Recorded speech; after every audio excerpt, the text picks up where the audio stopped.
noite nós vamos tratar de um assunto bem conhecido, porém bem necessário.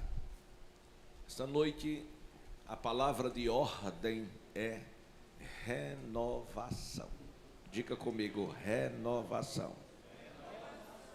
Isso. Que etimologicamente é ato ou efeito de renovar. Glória a Deus.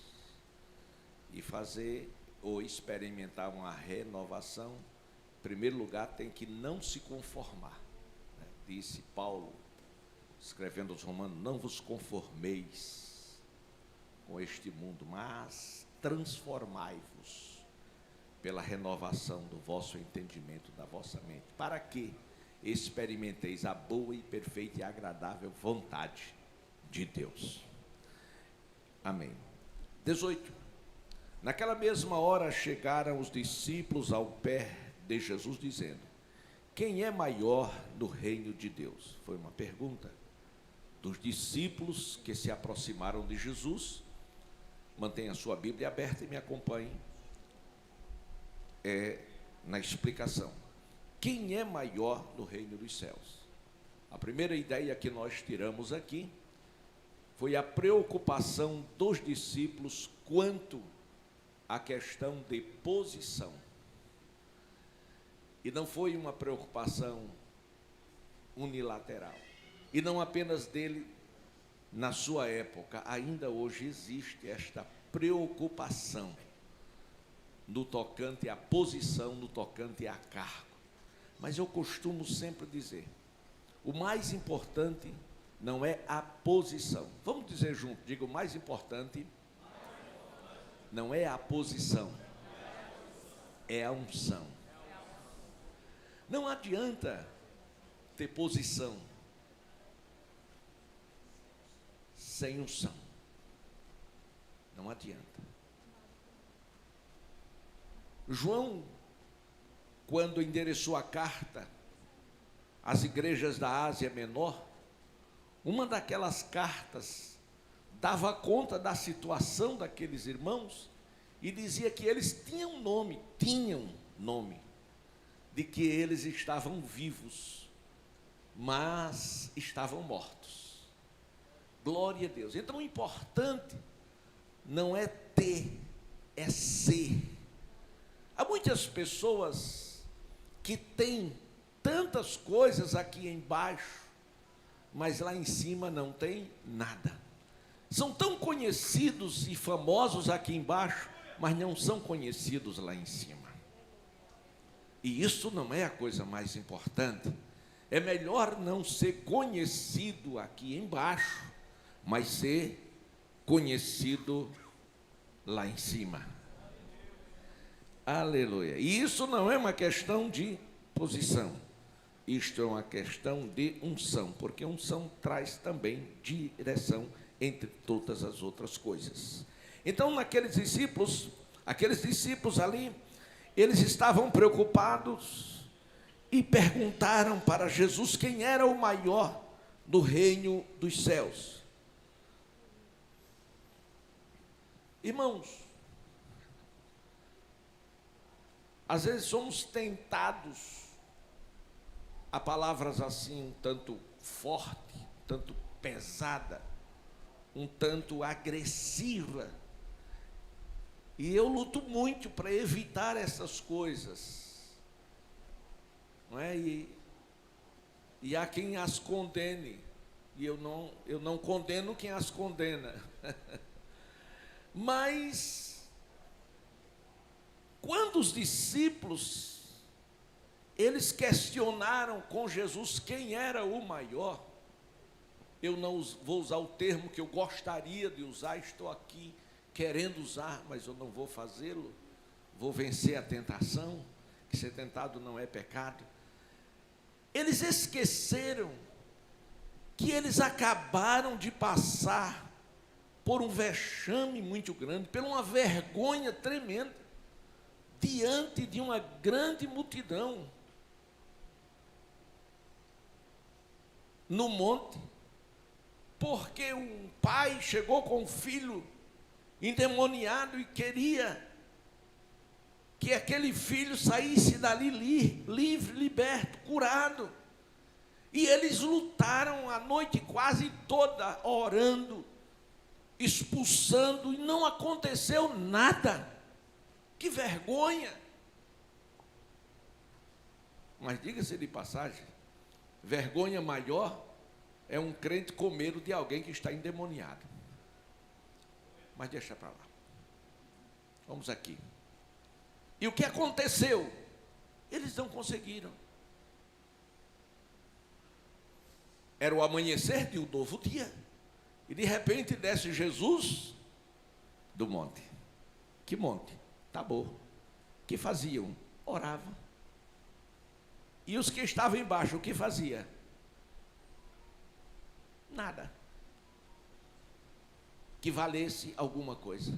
É o que faz muitos irmãos que deixam de vir para o culto, fica na porta de casa conversando. Faz essa permuta, o material pelo espiritual. Descompromissados. E agora envergonhados. Aí Jesus desce. E quem desce do monte da oração, não desce vazio, desce cheio do Espírito Santo. Aleluia. Glória a Deus. Sempre quem está no monte está mais perto de Deus, mais longe do mundo. Diga sempre, quem está no monte está mais perto de Deus e mais longe do mundo. E quanto mais nós nos distanciamos do mundo, mais nos tornamos sensíveis à voz de Deus, ao Espírito Santo. Aleluia. Quando a gente vai para o livro de Reis, segundo livro dos reis de Israel, capítulo 1,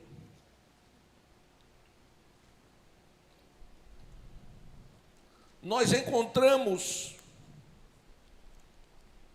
o profeta no monte. Aonde estava o profeta? E ele estava fazendo o que no monte? Pelo amor de Deus. Ele estava falando com Deus. No monte é o melhor lugar de falar com Deus. Ele estava no monte e, de repente, vêm os mensageiros de Acasias em direção a Ecrom. O rei havia caído do parapeito, se machucado,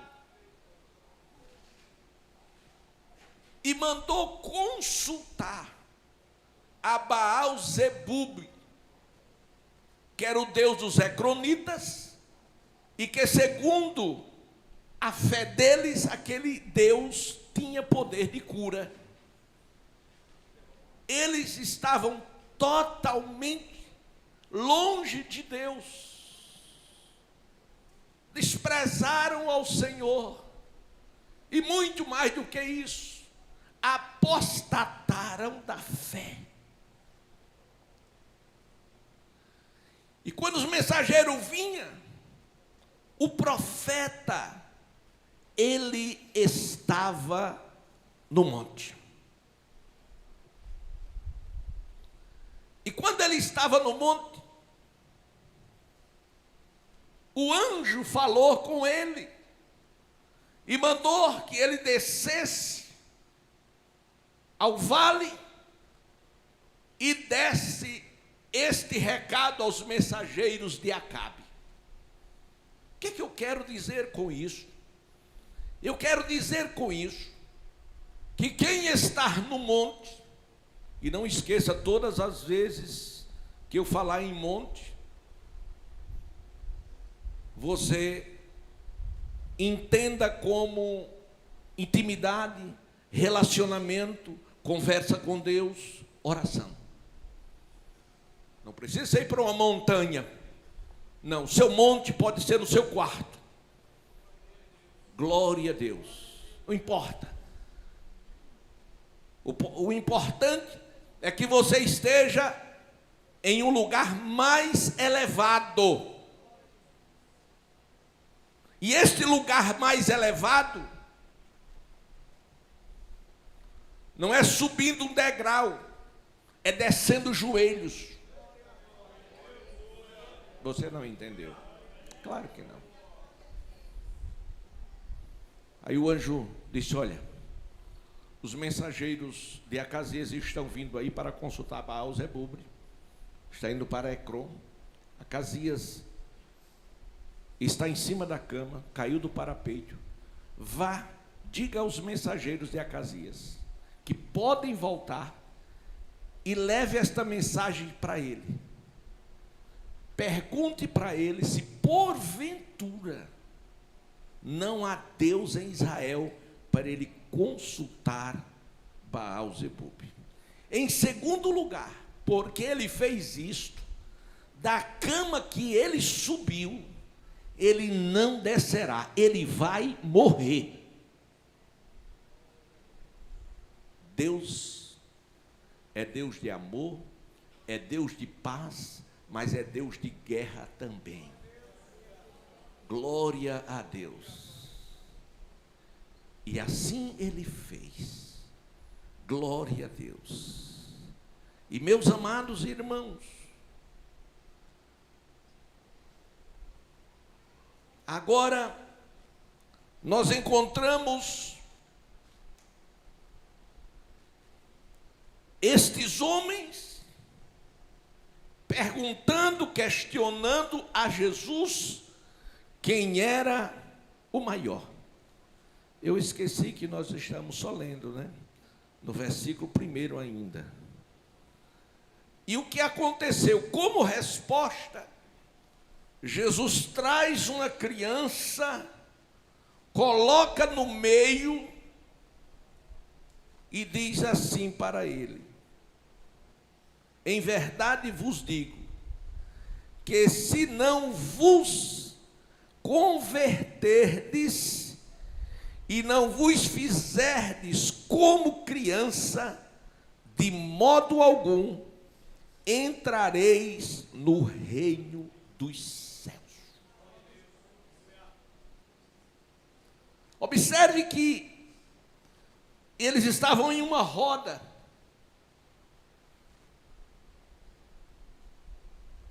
E Jesus não discutiu a situação, nem disse quem era o maior, nem quem era o menor.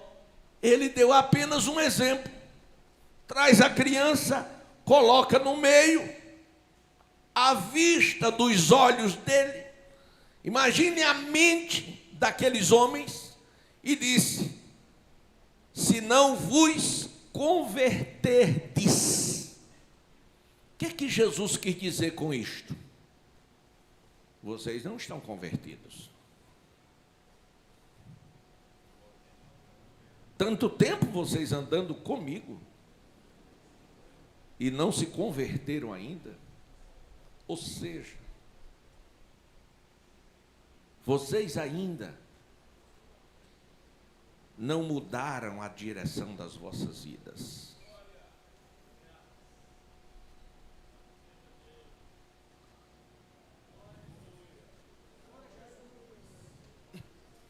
Provérbios 1 e 23.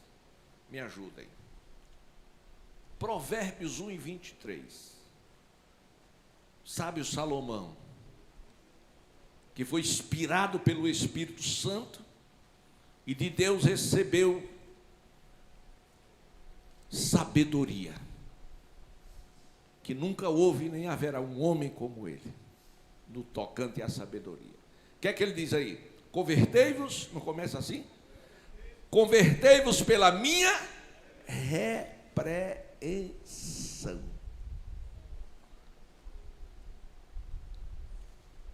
A primeira coisa que Deus faz é dar consciência aqueles que querem lhe servir. É de se converter. Ou seja, mudar atitudes, pensamentos. Não podemos aceitar a ideia de alguém que entrega a sua vida para Jesus e continua igual ao que era antes. O que é que nós entendemos? Que não houve uma entrega. Que aquela entrega foi uma entrega falsa, fingida.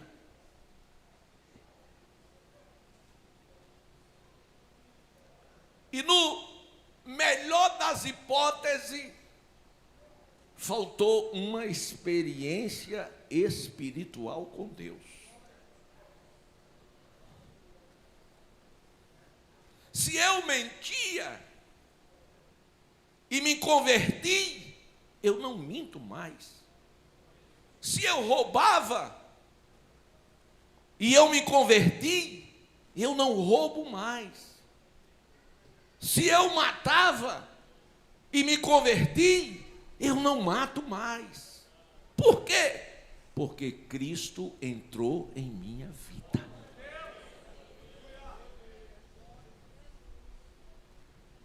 E agora, eu sou um embaixador de Cristo, eu sou uma nova criatura. Por isso, Salomão disse: convertei-vos pela minha repreensão. Porque a Bíblia diz que Deus castiga, Deus repreende e castiga aqueles que Ele ama. E Deus ama um coração quebrantado. Deus ama alguém que é sincero. Por que Saul, que cometeu um pecado em relação de Davi desse tamanhinho, e Deus perdoou a Davi e não perdoou a Saul? Por quê? Porque o pecado de Davi foi tremendo. O homem segundo o coração de Deus adulterou, assassinou o marido da mulher e ainda casou com ela. Foi um crime hediondo, mas Deus perdoou. E Saul não. Saul foi só uma questão de culto, uma questão de precipitação. Ele não esperou por Samuel. Ele foi fazer o trabalho de Samuel. Saul não pode oferecer sacrifício. A Bíblia diz: cada um na vocação que foi chamado. E tem pessoas que não sabem a sua vocação, tem pessoas que não sabem a sua chamada, e entra no cargo de todo mundo, até do pastor. Está errado, o pastor não pode fazer um negócio daquele. Pastor, porque é o pastor, porque é o pastor, porque é o pastor, porque é o pastor. A gente depois passa por lá.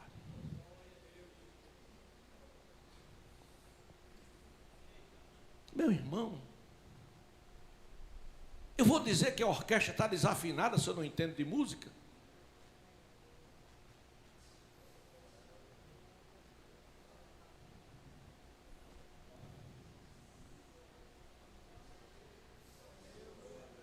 Vamos ler a Bíblia, por favor. Jesus disse apenas que eles precisavam de conversão. E observou: vocês precisam ser como uma criança dessa.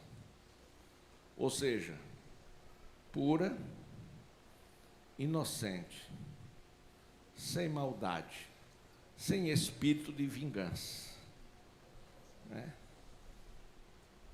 Sem guardar rancor nem mágoa. Ódio, vou pegar, vai ver. A oração do feiticeiro: faz a figa e diz que uma carreta passa por cima. Como você não é crente? Oh, Jesus amado. Então Jesus coloca aquela criança e diz: olha, se vocês não fizerem como uma criança dessa, de modo algum vocês entrarão no reino dos céus. Ou seja, vocês serão participantes do meu governo.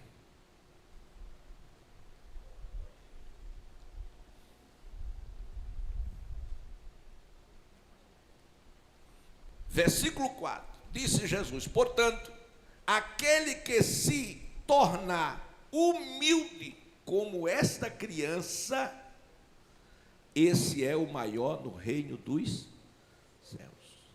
Humildade. Jesus disse: aprendei de mim que sou manso e humilde. Mansidão e humildade é algo que tem que ser presente na vida daqueles que andam com Deus.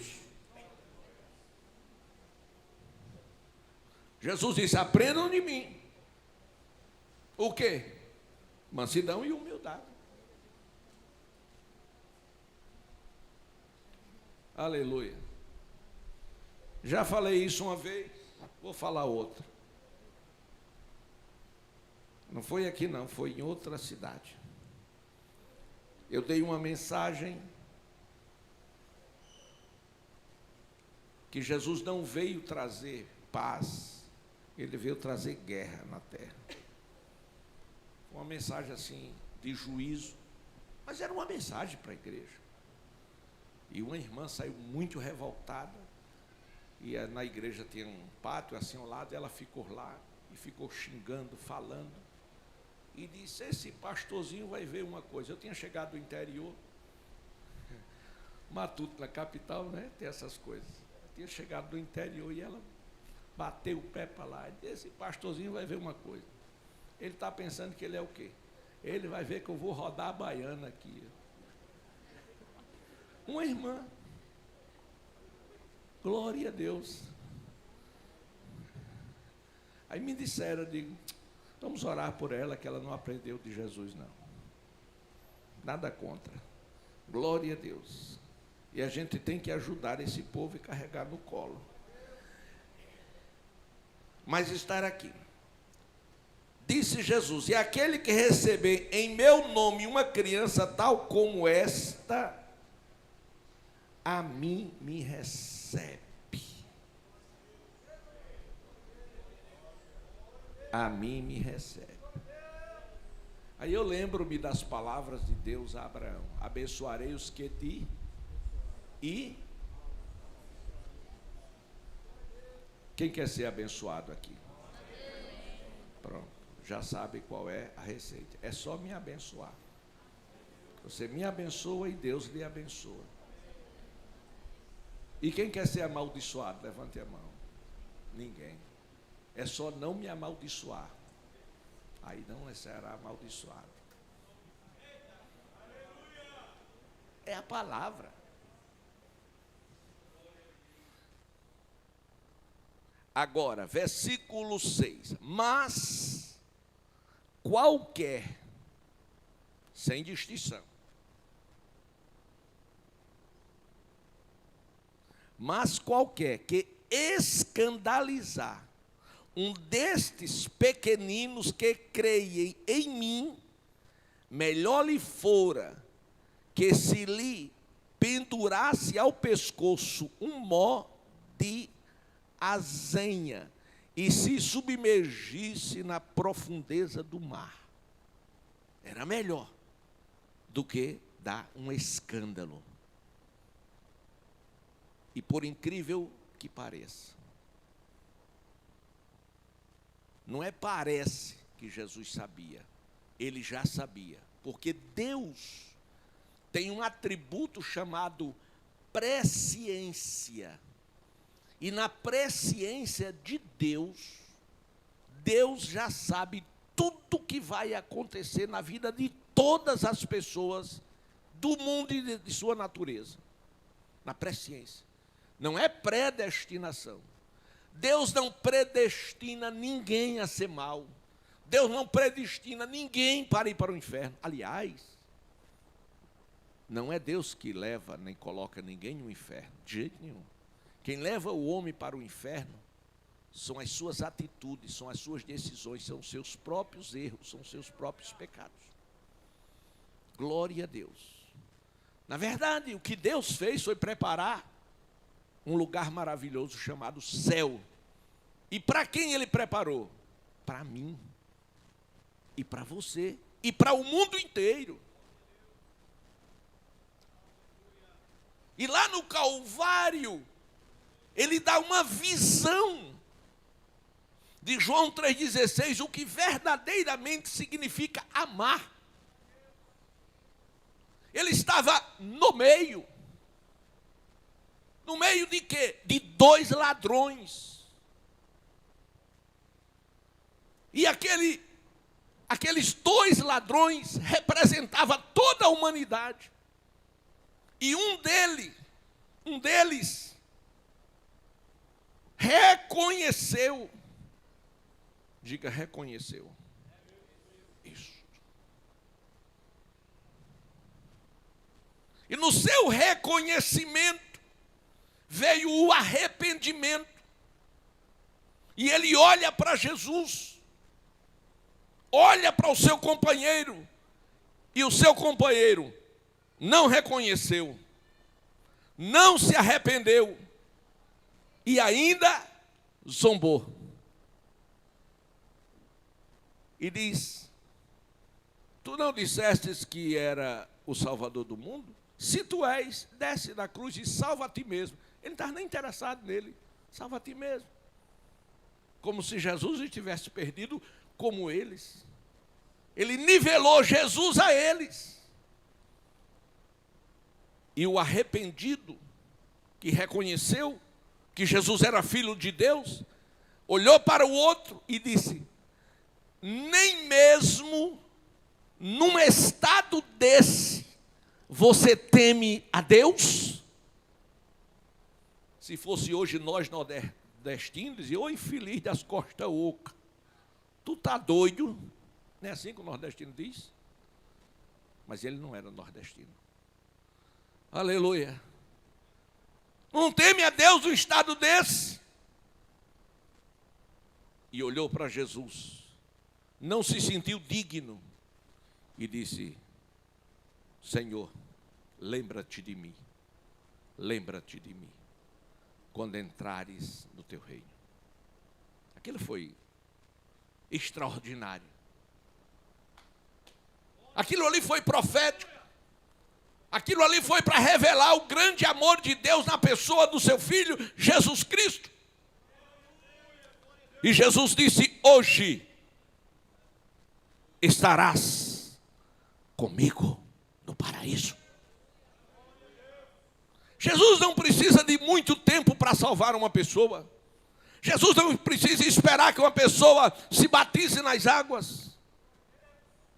Jesus não precisa esperar que a pessoa pratique boas obras, que faz parte do salvo. Jesus precisa apenas de uma palavra.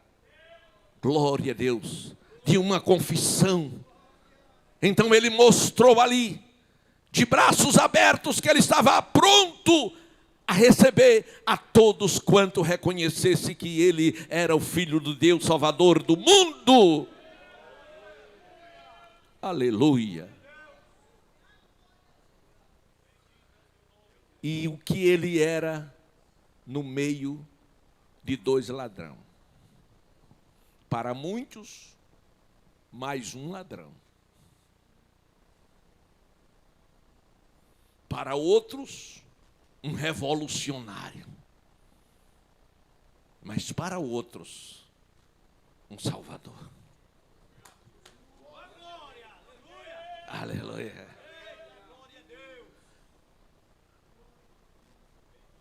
Para o clero, um embusteiro, um falso profeta.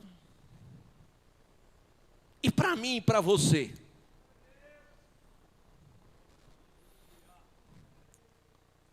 Um irmão o primogênito do nosso Pai Celestial. Aleluia. Aleluia.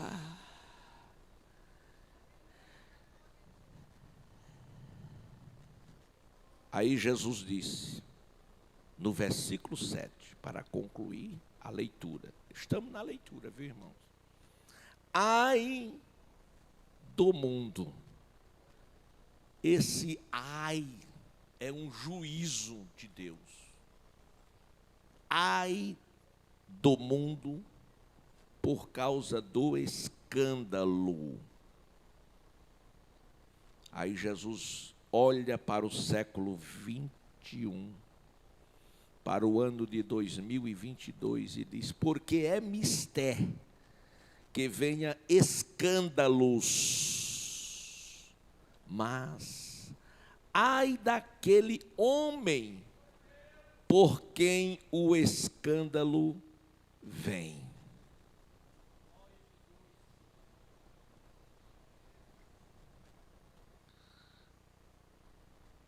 Estas são palavras proferidas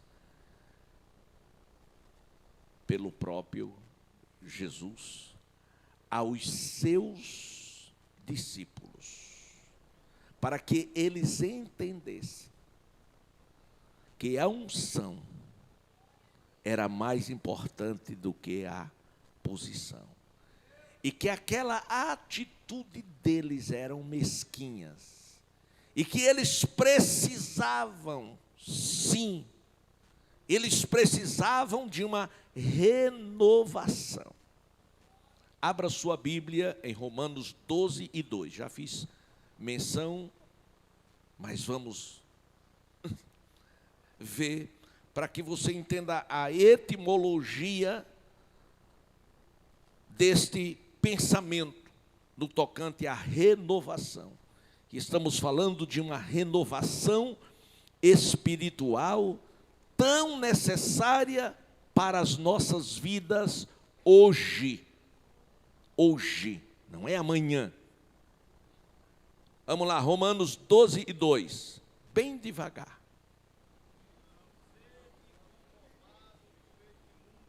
Espera aí, devagar. Não vos... Dê uma paradinha. Primeira coisa, ninguém se conformar com este mundo. Que mundo? Cósmico? Não. Sistema maligno implantado por Satanás. Como vive o mundo?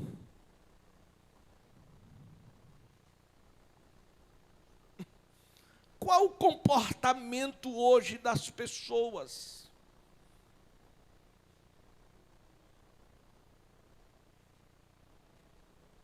Continue. Não vos conformeis, mas transformai. O que é uma transformação? É uma mudança de uma posição para outra, de um lado para outro, de uma fase para outra. Isso é uma transformação. Para que experimenteis uma transformação. Continue.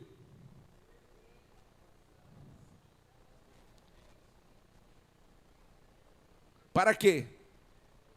Para que experimenteis. Então, precisamos sim dessa transformação que vem pela renovação, para experimentar. Experimentar o quê? Qual seja o quê? A boa, a agradável e a perfeita vontade de Deus. Queridos, pare e pense comigo. Será que nós, em todas as áreas das nossas vidas,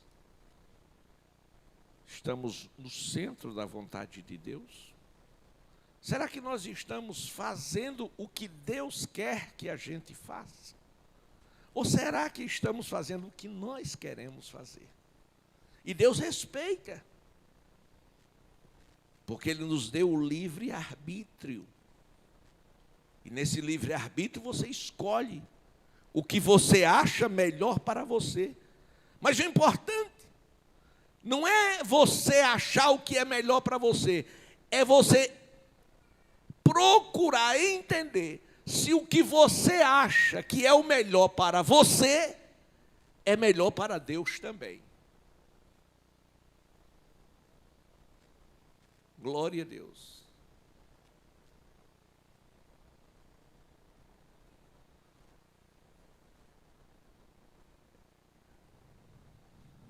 Aleluia.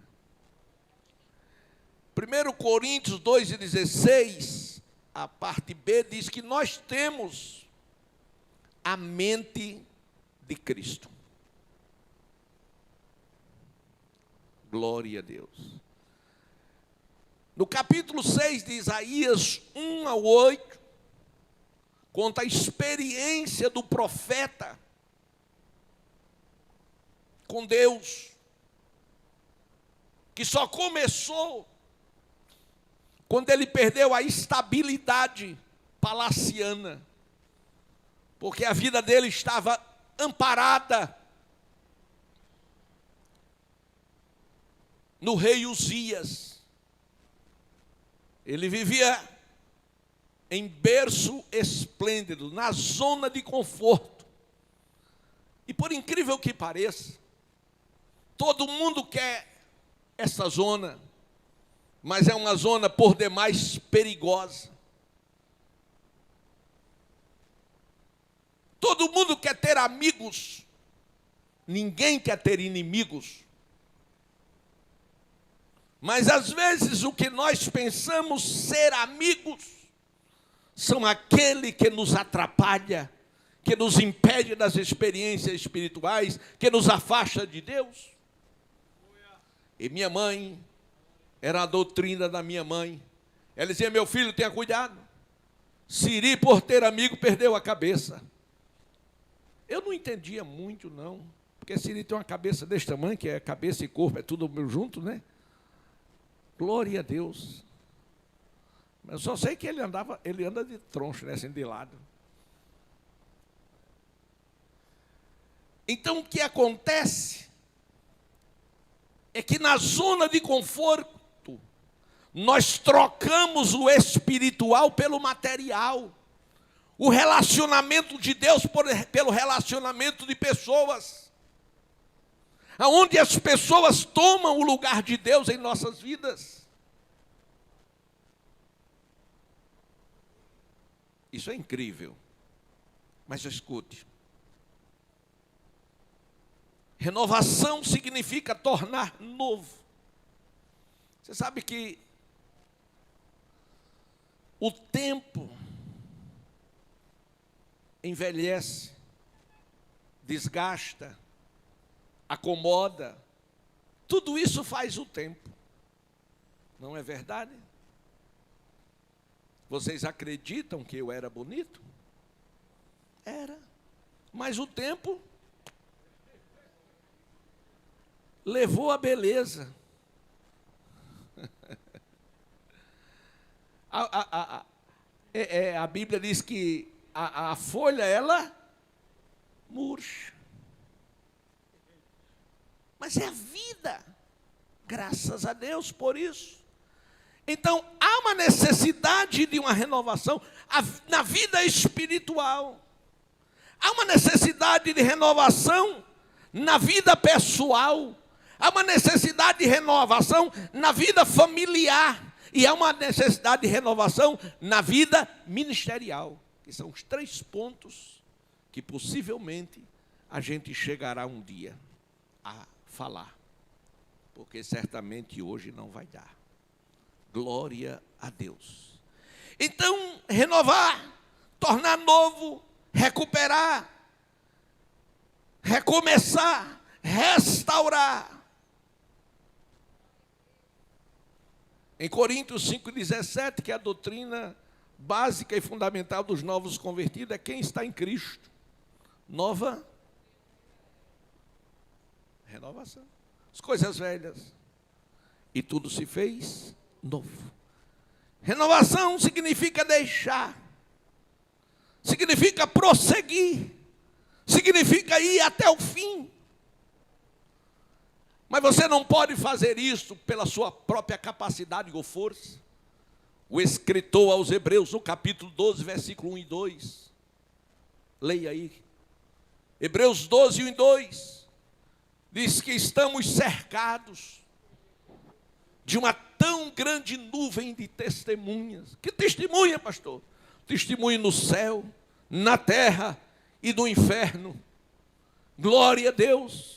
No céu temos o Pai Celestial, ao seu lado o seu Filho Jesus Cristo intercedendo por nós, e os anjos torcendo nesta corrida que estamos. Eles estão torcendo por você, por mim, por você, porque estamos numa corrida, rodeado de uma tão grande nuvem de testemunha. Corramos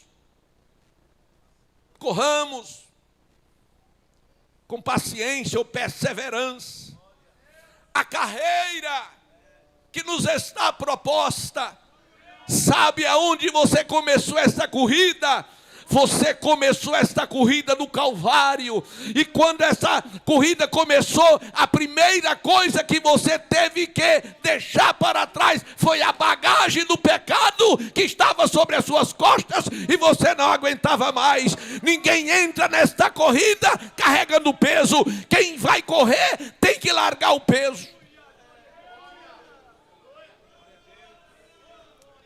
Vá para uma caminhada ou para uma corrida com um saco de 30 quilos nas costas, você não vai, não. A gente vai para a corrida, uma roupa leve, um tênis, mínimo de roupa, que não dê escândalo, claro. Quando eu digo mínimo de roupa, a Bíblia diz que tudo é puro para os puros. Aí eu estou pensando em roupa de crente, aquela roupa abençoada, que a pessoa olha assim e diz, é diferente. É diferente. Eu faço caminhada praticamente todos os dias. Mas aonde eu passar caminhando, alguém pode olhar sem nenhum problema. Pode olhar os céus, pode olhar a terra, pode olhar o inferno e não tem do que falar. Por quê? Porque eu estou representando o meu reino. Aleluia. Glória a Deus. Alguns anos atrás, coisa de 30 anos atrás, 30, 35 anos atrás, eu era bem jovem. Aleluia. Eu fazia academia. E um dia, eu tomei uma decisão.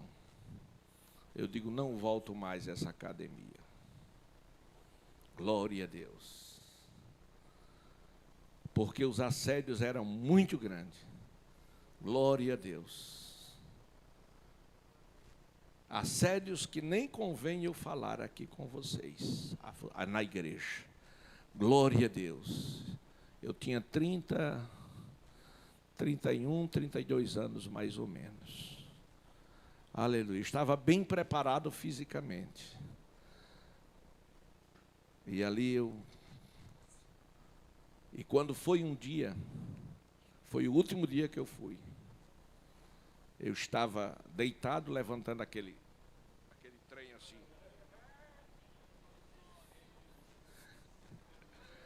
Glória a Deus. Deitado. Aleluia. Aí chegou uma irmã. Talvez se fosse uma pecadora não doesse tanto. Aí ela chegou bem pertinho de mim assim, para fazer uma pergunta. Mas foi bem na minha cara. Eu digo, meu Deus do céu. Sangue e fogo. Não dava nem para expulsar o demônio, porque eu estava com um peso tão grande aqui.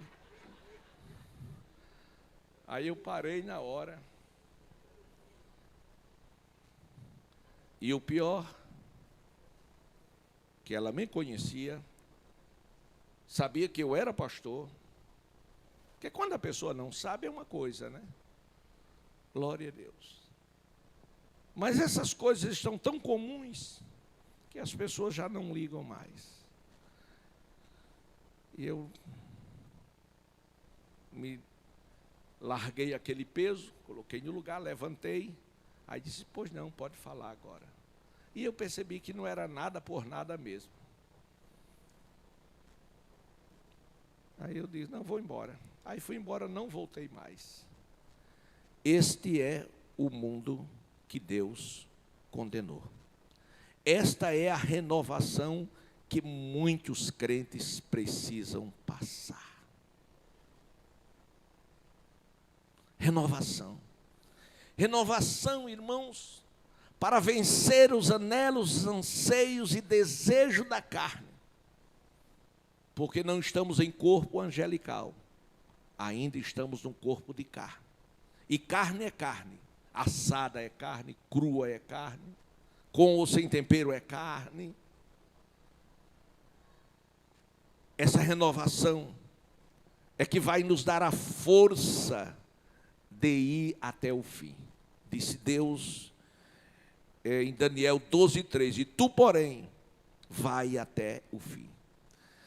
E para que você possa ir até o fim, fim do quê? Da tua caminhada, da tua jornada, da tua corrida. O ponto de partida é Calvário, você se desprende de tudo, nega a si mesmo, entra na corrida, e o final dela é no céu. Então, para ir até o fim, a primeira coisa que você precisa é coragem. Porque quando você passa pela cruz, você tem diante de você um mundo hostil, que lhe menospreza, que lhe critica, se você andar com Deus. Se você andar apenas com a religião, não é problema, pastor Genival Bento. Se você for um a mais na religião, não vai fazer diferença. Ninguém. Aleluia. Mas se você andar com Jesus, é problema. E a gente tem uma escolha: querer andar com Ele ou sem Ele. Se a gente anda com Ele, a gente tem problema social. Se a gente anda sem Ele, a gente não tem problema social. Mas também não tem Ele, como poderíamos ter.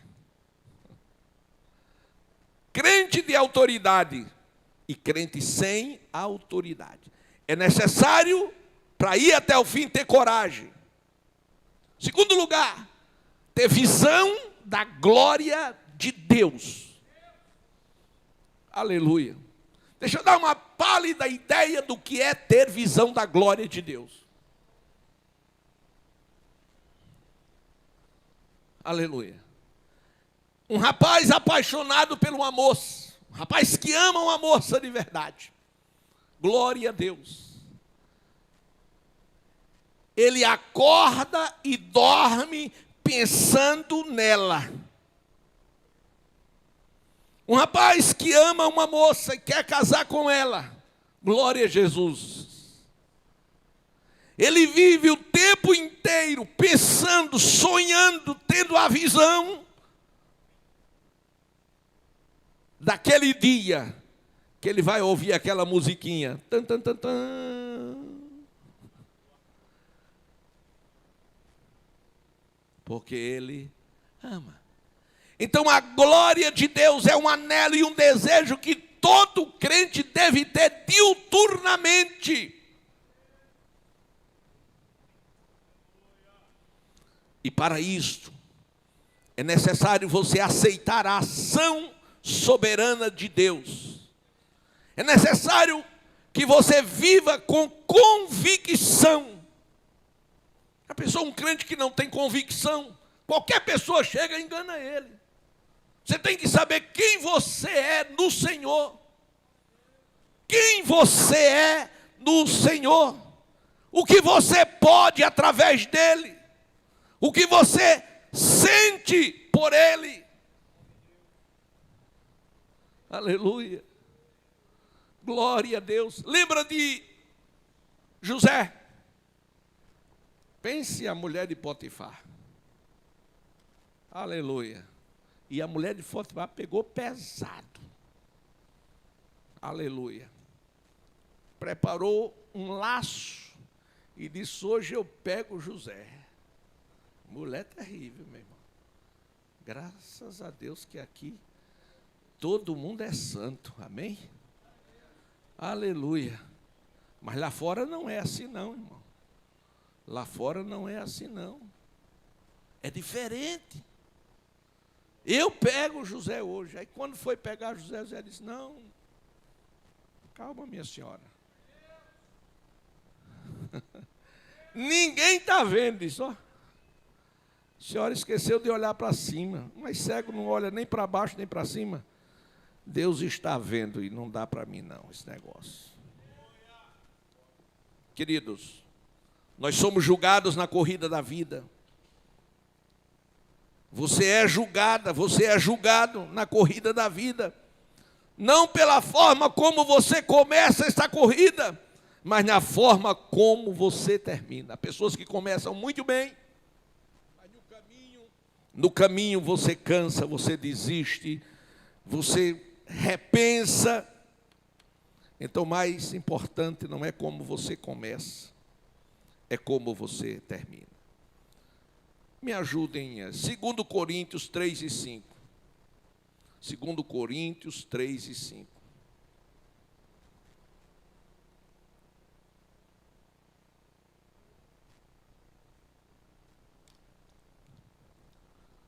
O que é que está escrito?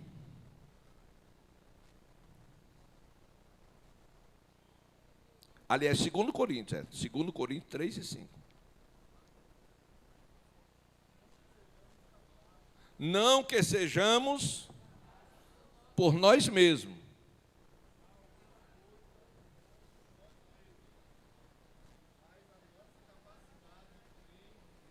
Isto. Você e eu, nós não somos capazes por nós mesmos. Mas a nossa capacidade vem de Deus. Deixa eu ver aqui.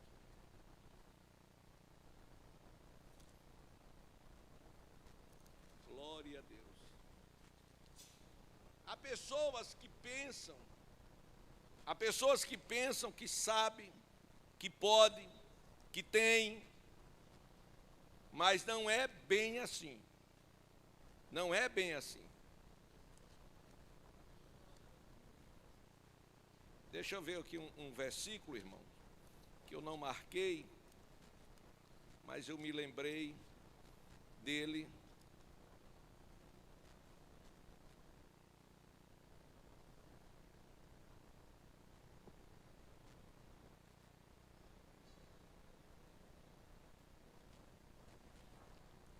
(13 e 5) diz assim: examinai-vos a vós mesmos, se permaneceis na fé. Isso é um autoexame do crente. Você examinar você mesmo, se você ainda permanece na fé, naquela fé que você começou. Provai-vos a vós mesmos, faça prova de você mesmo. Ou não sabeis quanto a vós mesmo que Jesus Cristo está em vós? Senão é que já estáis reprovados. Ou seja, se Jesus não estiver em você, você já está reprovado. Então nós temos que fazer uma prova da gente mesmo, para saber se Jesus está ou não em nós. Pastor, como é que faz essa prova? Jesus diz que uma árvore se conhece pelos frutos. Então você precisa ver quais são os frutos que você está produzindo no reino de Deus, e aí você sabe se Cristo está ou não em você. Glória a Deus. Exemplo. Como você começou a andar com Deus? Ou quando você começou a andar com Deus, como você era? Animado, evangelizava, não perdia culto, era atento, lia a Bíblia, orava. E como você está agora? Como Saul começou? Profetizando no meio dos profetas. Como ele terminou? E Judas Iscariotes, como ele começou? Você sabia que Judas foi um dos homens mais importantes do ministério de Jesus? Foi. Mas como ele terminou? Então tenham cuidado. Um pequeno desvio pode te levar a um caminho diferente. Melhor é o fim das coisas do que o começo delas. Nós estamos vivendo no mundo, mas nós não somos do mundo. O apóstolo diz: mais longe esteja de mim gloriar-me, a não ser na cruz de Cristo, o pela qual o mundo está crucificado para mim e eu para o mundo. Não ameis o mundo, nem o que o mundo há. Se alguém ama o mundo, o amor do Pai não está nele. Por quê, pastor? Porque o mundo jaz no maligno. Então, qual é o segredo para se ter e para se experimentar uma renovação e estar sempre pronto? Está no Senhor. Isaías 40, 31.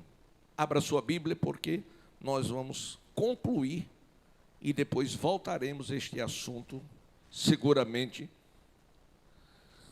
no próximo culto, para entender, porque precisamos desta renovação. Aqui é só o entendimento, o que é a renovação. Isaías 40, 31. Todos juntos. Mas os que esperam no Senhor renovarão as suas forças, subirão com asas como águia, correrão, não se cansarão, caminharão e não se fatigarão. 4 coisas. Que Deus nos ajude a colocar tudo isto em prática e pelas nossas vidas Deus ser glorificado. Amém?